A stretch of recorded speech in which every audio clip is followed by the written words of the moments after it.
Hello everyone, আসসালামু আলাইকুম। সকলকে all job news and education চ্যানেলে স্বাগত জানাই।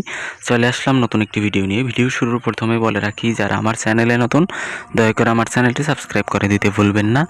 যারা ইতিমধ্যে দিয়েছেন তাদেরকে জানাই অসংখ্য ধন্যবাদ। তো আজকে ভিডিওর বিষয় হচ্ছে, আপনারা অনেকেই জানতে চেয়েছিলেন যে পঞ্চম শ্রেণীর প্রাথমিক বৃত্তি ফলাফল নিয়ে ঈদের আগে কি প্রকাশ হবে কিনা। তো যদি এক কথায় বলি, ঈদের আগে ফলাফল প্রকাশ হওয়ার কোনো সম্ভাবনা নেই। কেন বলছি দেখেন, এটা হচ্ছে জাগো নিউজের। এখানে বলা হয়েছে প্রাথমিক বৃত্তির ফল প্রকাশে নতুন সময় জানালো অধিদপ্তর।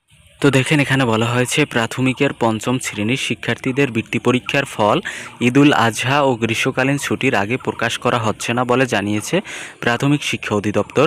খাতা মূল্যায়নে দেরিসহ নানা কারণে ফল প্রস্তুত করা সম্ভব হয়নি। এই কারণে ফল প্রকাশের দিনক্ষণ পিছিয়েছে।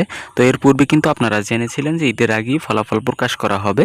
তো এমন নিউজ কিন্তু আমরাও প্রকাশ করেছিলাম তখনকার সিচুয়েশনে। তো এখন কিন্তু বলা হয়েছে যে ঈদের আগে আর ফলাফল প্রকাশ করা হবে না, ঈদের পর কিন্তু ফলাফল প্রকাশ করা হবে। তো জানতে চাইলে প্রাথমিক শিক্ষা অধিদপ্তরের প্রশাসন বিভাগের উপপরিচালক বলেন, দেখেন, ঈদের আগে 21 মে ফল প্রকাশের পরিকল্পনা করেছিলাম আমরা, সেটা সম্ভব হচ্ছে না, এখনও ফল প্রস্তুত করা যায়নি।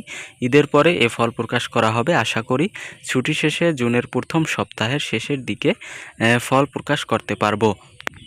তো এ থেকে বোঝা যাচ্ছে কিন্তু জুনের প্রথম সপ্তাহে কিন্তু আপনাদের ফলাফলটি প্রকাশ করা হবে। তো আশা করি আপনারা বুঝতে পারছেন। এই ছিল আজকের ভিডিও। দেখা হবে পরবর্তী কোনো ভিডিওতে। আল্লাহ হাফেজ।